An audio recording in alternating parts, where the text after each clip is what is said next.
بسم الله الرحمن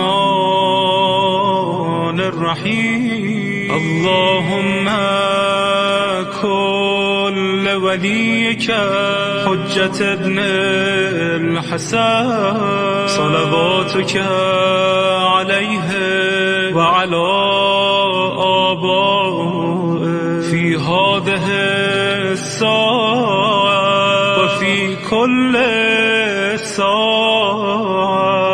وليا وحافظا وقائدا وناصرا ودليلا وعينا حتى تسكنه أرضك طوعا وتمتعه فيها قديما